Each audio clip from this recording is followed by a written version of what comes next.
راہ ایمان. Don't forget to subscribe our channel. نحمده ونصلي على رسول الكريم. أما بعد فأعوذ بالله من الشيطان الرجيم. بسم الله الرحمن الرحيم. ادفع بالتي هي أحسن فإذا الذي بينك وبينه عداوة كأنه ولي حميم. صدق الله العظيم. اللهم صل على سيدنا مولانا محمد وعلى آل سيدنا مولانا محمد وبارك وسلم.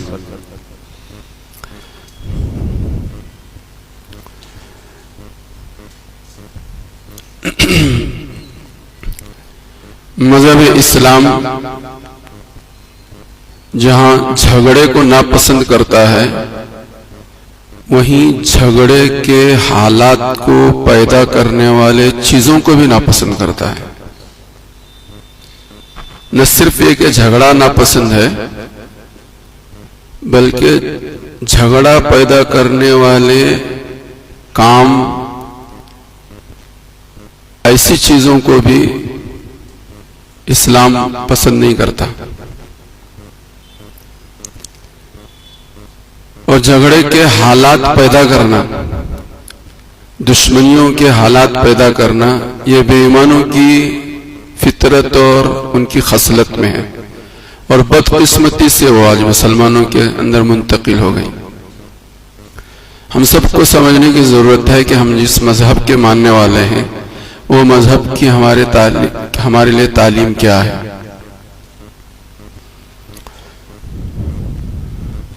بار بار یہ بات کہی گئی ہے، مسائل محبتوں سے حل ہوں گے، اور حل ہونے والے مسائل نفرتوں کے ماحول میں مشکل ہو جائیں گے. یہ ایک مرتبہ نہیں، انیک مرتبہ یہ بات آپ حضرت کی خدمت میں رکھی گئی ہے.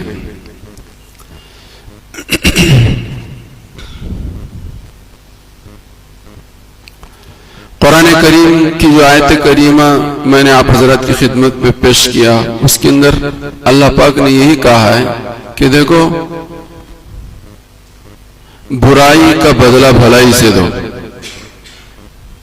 برائی کا بدلہ بھلائی سے دو. ہمارے بزرگوں نے مثال پیش کی ہے کہ تمہارے کپڑے پر پیشاب لگ گیا، اب اس پیشاب کو صاف کرنے کے لیے پیشاب ہی اس پر ڈالو گے تو اور زیادہ ناپاک ہوگا، کیا پاک ہو جائے گا؟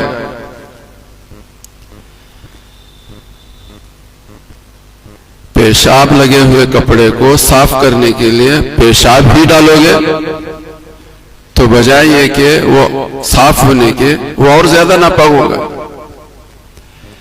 اتنی موٹی چیز ہم لوگوں کو سمجھ میں نہیں آ رہی ہے، اور پتہ نہیں کب سمجھیں گے.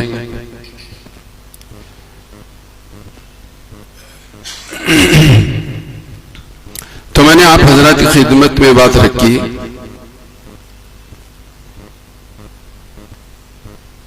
کہ حالات کو بگاڑنے کے کام کرنا یہ بے ایمانوں کی خصلت ہے، یہ مسلمانوں کی خصلت نہیں ہے. صلح حدیبیہ ہمارے تمہارے سامنے کئی مرتبہ سنا گیا، لیکن سنتے ہیں سن ہو جاتے ہیں. مکہ مکرمہ حرم محترم ایک کامن پراپرٹی تھی. دنیا کا اور عرب کا بالخصوص ہر مذہب اور ہر مسلک کا آدمی یہاں آ سکتا تھا اور عمرہ اور حج کر سکتا تھا. عمرے اور حج کی نیت سے مکہ مکرمہ میں کسی بھی آدمی کو آنے کے لیے روکنے کا کسی کو حق نہیں تھا،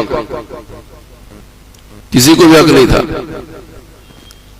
حج اور عمرہ کی نیت سے ایک کامن پراپرٹی کہ عرب کا رہنے والا، دنیا کا رہنے والا یہاں عمرے اور حج کے نیت سے کبھی بھی آ سکتا ہے، اس کو کوئی روک ٹوک نہیں. حضور علیہ السلام نے خواب دیکھا، عمرے کا احرام بند کر 1500 صحابہ چلے، صلح حدیبیہ کے مقام پر بے ایمانوں نے کہا کہ نہیں، ہم جانے نہیں دیں گے، یہ جانے نہیں دیں گے، یہ کیا ہے؟ یہ ایک کامن پراپرٹی ہے، اور حج اور عمرے کے لیے عرب کا ہر آدمی جا سکتا ہے، لیکن مکے کے بے ایمان کہہ رہے ہیں کہ نہیں، جانے نہیں دیں گے ہم۔ علماء یہ کہتے ہیں یہ بے ایمان، مکے کے بے ایمان یہ چاہتے تھے کہ مسلمان میدان میں آ جائیں، عمرے کا ارادہ آپ کا ملتوی ہو جائے اور جھگڑے کی فضا قائم ہو جائے، اس کے لیے انہوں نے روکا۔ میں یہ بتانا چاہتا ہوں کہ یہ فطرت، یہ خصلت مسلمانوں کی نہیں ہے، یہ بے ایمانوں کی ہے۔ یہ علماء نے لکھی ہے بات، سیرت پڑھو آپ۔ ان کا مقصد صرف یہی تھا کہ حالات خراب ہو جائیں اور 2-2 4 ہو جائے، یہ مقصد تھا ان کا، روکا۔ لیکن حالات کچھ 19-20 ہوئے، افہام و تفہیم کا سلسلہ چلا۔ افہام و تفہیم کے سلسلے میں بھی بے ایمان حالات کو خراب کرنے کی ہر ممکن کوشش کرتے رہے۔ بسم اللہ الرحمن الرحیم نہیں لکھیں گے آپ، کیا مقصد تھا؟ وہ بسم اللہ سے دشمنی نہیں تھی، وہ یہی چاہتے تھے کہ جس طرح سے ہم ضد پر ہیں یہ بھی ضد پر آ جائیں، اور ضد دونوں طرف سے ضد ہوگی تو پھر مسئلے حل نہیں ہوں گے، مسئلے پھر وہ جو حل ہونے کے جو چیزیں ہیں وہ اسی سے حل ہوں گے، یہ مقصد تھا ان کا۔ اس کے علاوہ اور کوئی مقصد نہیں کہ بسم اللہ الرحمن الرحیم نہیں لکھیں گے۔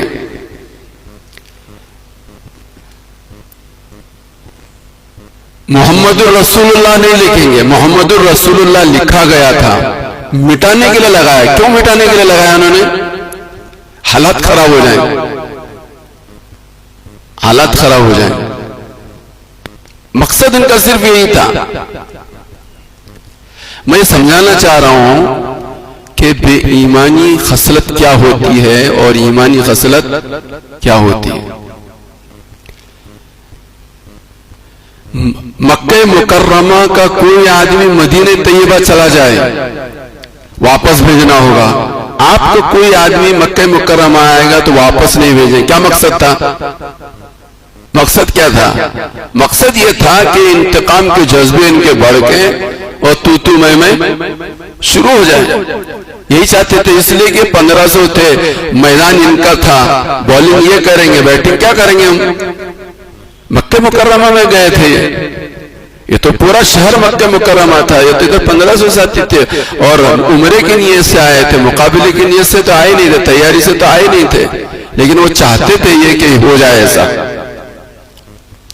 کہ مکہ مکرمہ کا کوئی آدمی تمہارے یہاں جائے تو اس کو واپس بھیجنا ہوگا، اور آپ کو کوئی آدمی یہاں آئے گا تو ہم واپس نہیں بھیجیں گے۔ اور یہ سال آپ عمرہ نہیں کریں گے، آئے ہیں واپس، آپ کو واپس جانا ہوگا۔ بھئی کامن پراپرٹی ہے، اس میں ہر عرب اور ہر انسان کو آنے کی اجازت ہے، منع کر رہے ہیں۔ مقصد یہی تھا۔ جانور لے کر آئے تھے مکہ مدینہ طیبہ سے، حرم میں داخل ہونے نہیں دیں گے۔ بھئی ہم کو نہیں داخل ہونے دیتے تھے، یہ حرم کا نذرانہ ہے، یہ جانور جو ہے اس کو تو حرم میں، حدود حرم میں داخل ہونے دو، ان کی قربانی تو حدود حرم ہی کے اندر ہوگی۔ نہیں، حدود حرم میں جانور ہم آنے نہیں دیں گے تمہارے۔ کیا مقصد تھا؟ مقصد کیا تھا؟ ان کا کیا بگڑ جاتا تھا کہ یہ جانور اگر حدود حرم میں، صلح حدیبیہ جہاں ہیں آج بھی جاتے ہیں، ایک 50 قدم کے بعد حدود حرم شروع، 50 قدم کے بعد حدود حرم کہ نہیں، یہاں حدود حرم میں تمہارے جانور آگے نہیں آئیں گے، وہاں نہیں ذبح ہوں گے، تم حدود حرم سے ذبح کرو۔ مقصد کیا تھا؟ مقصد یہی تھا۔ یہ بے ایمانوں کی خصلت ہوتی ہے، مسلمان کی حضرت محمد رسول اللہ صلی اللہ علیہ وسلم نے یہ طے کر لیا تھا کہ بے ایمان جو بھی مطالبہ کریں گے میں اس کو قبول کروں گا، لیکن تعظیم حرم میں ایک حرف بھی نہ آئے میں اس کی کوشش کروں گا۔ حرم محترم کے احترام میں کسی قسم کا کوئی حرف بھی نہ آئے میں اس کی۔ صحابہ بھی ان کو بھی جذبات ابھر رہے تھے کہ یا رسول اللہ ہم تیار ہیں، اتنا دب کر کیوں آپ صلح کر رہے ہیں؟ لیکن حضرت محمد رسول اللہ صلی اللہ علیہ وسلم نے ہر ممکن کوشش کی۔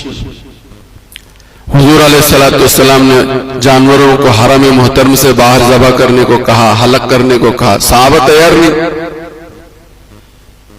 نہیں۔ تو ام المومنین نے حکمت تدبیر بتائی، یا رسول اللہ آپ ہی اپنا جانور ذبح کیجئے، آپ اپنا ہلاک کر لیجئے، آپ کا دیکھا دیکھی سب کریں گے پھر۔ تو حضرت محمد رسول اللہ صلی اللہ علیہ وسلم نے حضرت ام المومنین کے کہنے پر انہوں نے خود ہی اپنے جانور کو ذبح کیا اور ہلاک کیا۔ تو حضور صحابہ نے سب نے اپنے اپنے جانور کو ذبح کیا اور پھر ہلاک کیا۔ یہ ہے مسلمانوں میں اور بے ایمانوں میں فرق۔ واپس چلے گئے حضور، اور پھر بے وفائی ہوئی اور جو حالات ہوئے اس کے بعد حضور علیہ السلام دوسرے سال عمرے کے لیے بھی آئے، وہ تین دن رہ کر، اور اس وقت انہوں نے یہ بھی شرط لگائی تھی کہ آئندہ سال آئیں گے اور 3 ہی دن آپ مکہ مکرمہ میں رہیں گے، 3 دن سے زیادہ نہیں۔ اور 3 دن آئے، 3 دن رہے، 3 دن وہ اتنے مختصر سا وقت تھا کہ حضور کی ذمہ بہت سارے کام تھے۔ وہ سارے کاموں کے فارغ ہوتے عمرہ اور وہ کاموں سے فارغ ہوتے 3 دن پورے ختم ہو گئے۔ حضرت میمونہ کا نکاح ہوا تھا مقام شریف پر۔ حضور نے ان مکہ والوں سے ریکویسٹ بھی کی کہ میں ایک دن اور رہنا چاہتا ہوں اور حضرت میمونہ کی رخصتی ہو جائے، میں اپنا ولیمہ تمہیں کھلا کر یہاں سے جانا چاہتا ہوں۔ کہا گا نہیں 3 دن تمہارے پورے ہوئے، خالی کرو مکہ مکرمہ خالی کرو۔ بہرحال حضور علیہ السلام وہاں سے 3 دن پورا کر کے نکلے، مقام شریف پر پہنچے، وہیں وہ رخصتی ہوئی اور وہیں ولیمہ بھی ہوا، اور یہ سال بھی گزر گیا۔ مکہ مکرمہ کی فتح کا جب وقت آیا تو حضرت محمد رسول اللہ صلی اللہ علیہ وسلم پھر مکہ مکرمہ سے مدینہ منورہ سے مکہ مکرمہ آئے۔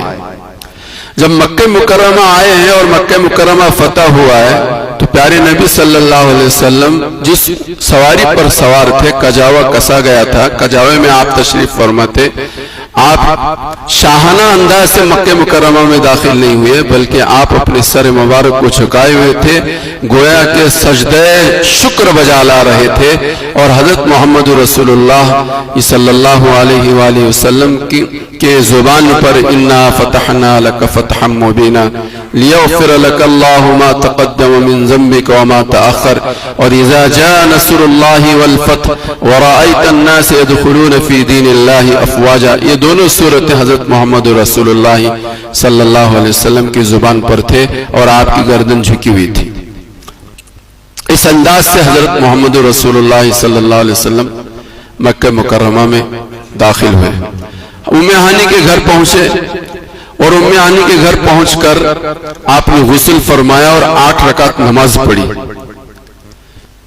8 رکعت نماز پڑھی، اور وہ وقت چاشت کا تھا۔ بعض علماء فرماتے ہیں کہ وہ چاشت کی نماز تھی، بعض علماء فرماتے ہیں کہ نہیں، وہ کیا کہتے ہیں شکرانے کی نماز تھی کہ مکہ مکرمہ میں فاتحانہ انداز میں مسلمان جو ہے اس وقت مکہ مکرمہ میں داخل ہوا ہے۔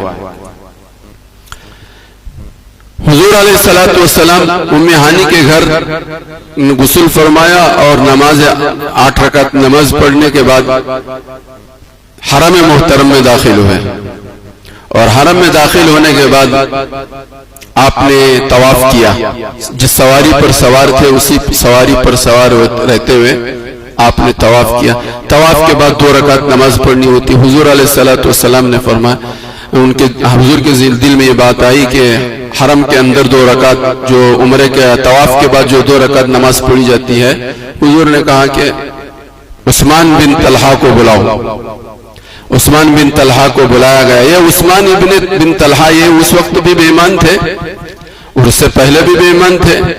حضور علیہ السلام ہجرت سے پہلے، ہجرت کے ارادے سے ہجرت کرنے سے پہلے خواہش کا اظہار فرمایا تھا کہ عثمان چابی دے دو، دروازہ کھولو، میں 2 رکعت نماز اندر خانہ کعبہ کے اندر پڑھنا چاہتا ہوں۔ تو حضرت عثمان بن طلحہ نے کہا نہیں، میں چابی نہیں دوں گا، دروازہ نہیں کھولوں گا۔ حضور کی ارمان تھی، تمنا تھی۔ تو حضور علیہ السلام نے اسی موقع پر عثمان بن طلحہ سے کہا تھا کہ عثمان، ایک دن وہ آئے گا کہ جس دن تو وہاں ہوگا جہاں میں ہوں اور میں وہاں ہوں گا جہاں تو ہے۔ میں جہاں ہوں وہاں تو ہوگا اور جہاں تو ہے وہاں میں ہوں گا۔ اسی موقع پر حضور علیہ السلام نے عثمان بن طلحہ سے کہا تھا۔ عثمان بن طلحہ کو بلایا گیا اور چابی مانگی تو مرتا کیا نہ کرتا۔ آج تو فاتحانہ سال میں مسلمان، ان کو تو اپنی جان کا خطرہ لگا ہوا ہے، بوٹی بنائے جانے کا ان کو خطرہ، اس لیے کہ 13 سال تک وہ اذیتیں، وہ تکلیفیں، وہ مصیبتیں ان پر توڑی گئی ہوئی تھی مسلمانوں پر کہ علامہ حافظ، تو اب تو ان کا بدلہ لینے کا وقت تھا۔ اور یہ فاتحانہ شان جو تھی، یہ فتح جو تھی، وہ 5 سال کے لیے نہیں تھی، وہ قیامت تک کی تھی۔ 5 سال کی نہیں تھی، یہ قیامت تک کی تھی۔ عثمان بن طلحہ کو بلایا اور چابی مانگی تو چابی انہوں نے ان کے حوالے کی۔ حضرت محمد رسول اللہ صلی اللہ علیہ وسلم خانہ کعبہ کا دروازہ کھول کر اندر داخل ہوئے۔ حضرت بلال بھی تھے اور بھی صحابہ حضور کے ساتھ اندر مسجد میں داخل ہو کر وہاں عبادت کرنے سے پہلے جو تصویریں تھیں اس کو صاف کیا اور آب زمزم سے اندر کی دیواروں کو حضور نے دھلوایا اور اس کے بعد نماز پڑھی اور اس کے بعد اندر ہی اللہ اکبر کی صداؤں کو حضور نے بلند کیا۔ نماز سے فراغت کے بعد پھر حضور علیہ السلام باہر تشریف لائے۔ حضور کے ہاتھ میں چابی تھی، خانہ کعبہ کی چابی حضور کے ہاتھ میں تھی اور حضور باہر آ کر ایک خطبہ دیا۔ وہ سیرت کی کتابوں میں وہ خطبہ محفوظ ہے۔ اس درمیان جو سامنے حضور جب آئے اندر خانہ کعبہ سے باہر تو بے ایمانوں کا بھی مجمع تھا اور مسلمانوں کا بھی مجمع تھا اور سب بے ایمان منتظر تھے، پتہ نہیں آج ہمارے حق میں کیا فیصلہ ہوگا۔ وہ گھبرائے سہمے تھے اور مسلمان اس کے بعد کے منتظر تھے، پتہ نہیں آج چابی کس کو ملے گی، یہ خانہ کعبہ کے متولی کس کو بنایا جائے گا، اس کی منتظر۔ ہر صحابی اس کا متمنی تھا کہ حضور یہ چابی مجھے دے دیں گے، حضور چابی یہ مجھے دیں گے۔ حضرت علی چاہتے تھے کہ چابی مجھے ملے، حضرت عبداللہ بن عباس چاہتے تھے کہ چابی مجھے ملے، ہر ایک متمنی تھا۔ حضور نے خطبہ دیا اور خطبے کے بعد پوچھا کہ عثمان بن طلحہ کہاں ہیں، عثمان بن طلحہ کہاں ہیں؟ تو عثمان بن طلحہ تو سہمے تھے، پتہ نہیں اب کیا ہوگا۔ وہ دن بھی ان کو یاد تھے، وہ تکلیفوں کے دن بھی ان کو یاد تھے۔ حضرت عثمان بن طلحہ کو بلایا گیا اور پھر ان کو حضور نے وہ بات یاد دلائی کہ تمہیں وہ بات یاد ہے کہ جس جگہ میں ہوں گا اس جگہ تم ہوں گے اور جس جگہ تم ہوگے وہاں اس جگہ میں ہوں گا۔ یہ بات یاد دلائی اور یہ صرف نہیں ہے کہ چابی دی بلکہ یہ کہہ کر چابی دی کہ ظلمن یا جبرن ہی تم سے کوئی یہ چابی قیامت تک لے سکے گا، ورنہ قیامت تک تمہارے نسلاً بعد نسل یہ چابی تمہارے پاس رہے گی، یہ چابی تمہارے پاس رہے گی۔ مزاج مسلمانوں کا مزاج کچھ اور ہے، بے ایمانوں کا مزاج کچھ اور ہے۔ ظلم کا بدلہ ظلم سے نہیں ہوتا، ستانے والوں کے ساتھ ستانا نہیں ہوتا، چڑھانے والوں کے ساتھ چڑھانا نہیں ہوتا، بھڑکانے والوں کے ساتھ بھڑکانا نہیں ہوتا۔ یہ بھڑکانے والوں کے ساتھ بھڑکانے کا مزاج، چڑھانے والوں کے ساتھ چڑھانے کا مزاج، یہ ان کی خصلت میں ہماری خصلت میں کیسے آ گیا ہے؟ تو سوچنا پڑے گا کہ کہیں نہ کہیں ایسا ہو سکتا ہے کہ اصل مرض کچھ اور ہے، اصل مرض جو بیماری ان کی قدرتی طور پر فطری طور پر ان کے اندر، اور خدا نہ کرے ہزار بار نہ کرے کہ وہی بیماری ہمارے دل کو تو نہ لگ گئی ہے. یہ ہمیں اور آپ کو اپنے ایمان کا جائزہ لینے کی ضرورت ہے. نماز کا وقت ہوا، چاشت کے وقت حضور اندر داخل ہوئے تھے. وہ حرم محترم کی صفائی، اندر سے صفائی، اور پھر نماز، پھر خطبہ، اور چاوی کی منتقل کرنا، یہ سب کرنے تک ظہر کی نماز کا وقت ہوا. حضرت بلال رضی اللہ تعالیٰ عنہ کو حضور نے حکم دیا کہ اذان دو. پہلی اذان ہو رہی ہے خانہ کعبہ کے اندر. اس سے پہلے تو اذان تھی نہیں تھی. مکہ مدینہ طیبہ جانے کے بعد اذان مشروع ہوئی. خانہ کعبہ میں اذان جب دی جانے لگی، اذان دی تو ابو محذورہ بے ایمان تھے، 16 سال کا نوجوان. ابو محذورہ 16 سال، مذاق اڑانے لگے، اذان کا مذاق.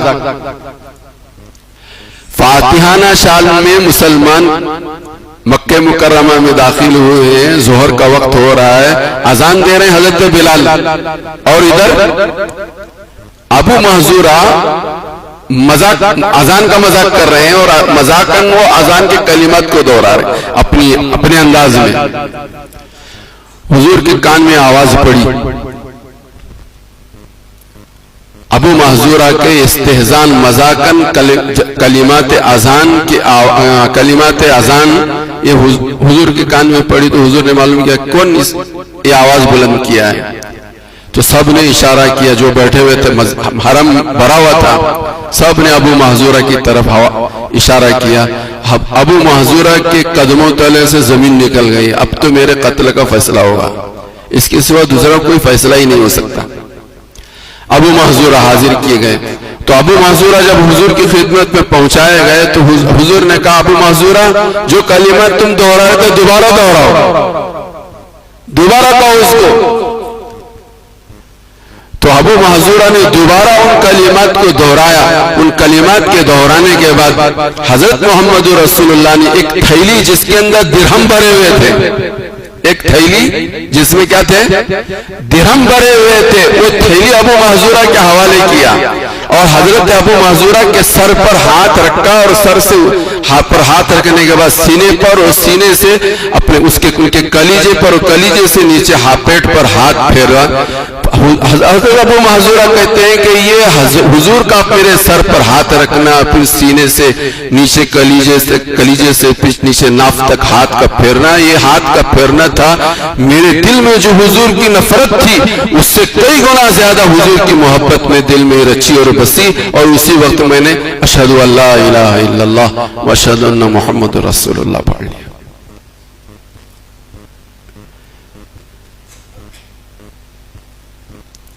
اور بھی بہت ساری چیزیں آپ حضرات کی خدمت میں نے پچھلے جمعہ میں بات رکھی تھی. آدمی کو خوشی ہوتی ہے تو خوشی میں وہ آپے سے باہر ہو جاتا ہے، آپے سے باہر ہو جاتا ہے. اور پچھلے جمعہ میں نے اس کا واقعہ بھی سنایا تھا.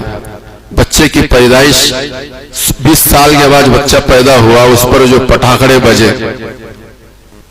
اور اس کے بعد جو اس بچے کی ڈاکٹری رپورٹ جو تمہارے سامنے میں نے پیش کیا، وہ سب اسی لیے سنایا تھا کہ کچھ نہ کچھ سمجھے. اور شنیچر، اتوار، پیر، منگل، اتنے دن تو وہ لوگ بھی نہیں کبھی بجائے ہوں گے. اتنے دن تو 4 دن تک وہ لوگ بھی کبھی نہیں بجائے ہوں گے. ہم لوگ تو 4 دن تک. اور حد تو یہ ہے اللہ ان نوجوانوں کو بھی، وہ کام چاندو گلی کے اس کنارے میں لوگ تھے، لڑکے تھے، اور وہاں سے آ رہے لے کر، اور یہاں سرکل پر پٹاخڑے بجا رہے ہیں. کیوں بجا رہے ہیں؟ یہاں کیوں؟ وہیں بجا سکتے تھے نہیں، یہاں کیوں آگے بجا رہے ہیں؟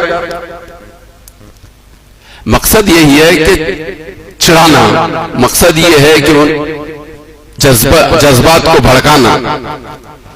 لیکن اللہ ان کو جزائے خیر دے. پہلی مرتبہ جب پٹاخڑے بجے میں فوراً اوپر سے نیچے آیا، نیچے آ کر یہاں ٹھہرا تو دوبارہ وہ آ رہے تھے، مجھے دیکھ کر پھر وہ بھاگے. تو میں یہ کہہ رہا تھا کہ شنیچر، اتوار اور پیر اور منگل 4 دن تک میں نے اپنے کانوں سے سنا اور آپ نے بھی سنا ہوگا۔ اب مسئلہ یہ ہے کہ یہ بجانا شرعی اعتبار سے جائز ہے ناجائز ہے؟ اس کی شریعت جس مذہب کے ماننے والے ہم ہیں وہ مذہب تمہیں اور ہمیں اجازت دیتا ہے۔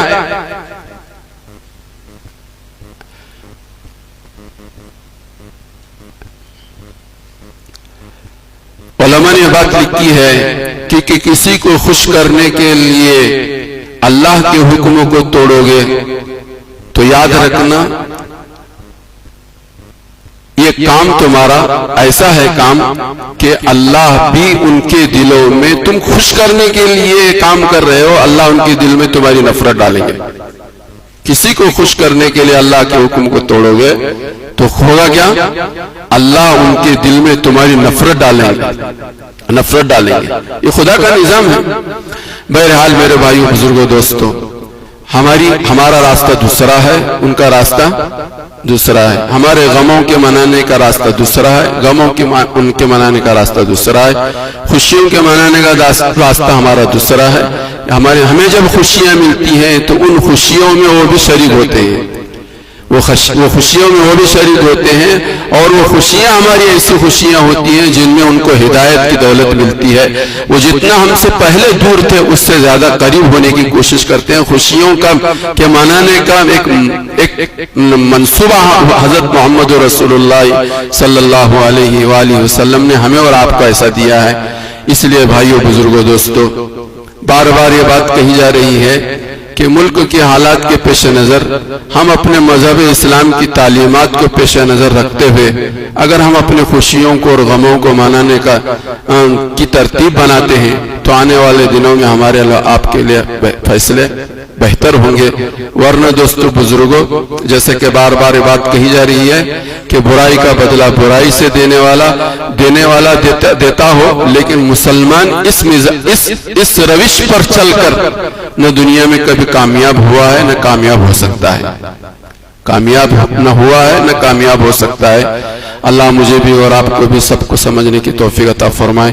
وآخر دعوانا الحمدللہ رب العالمین۔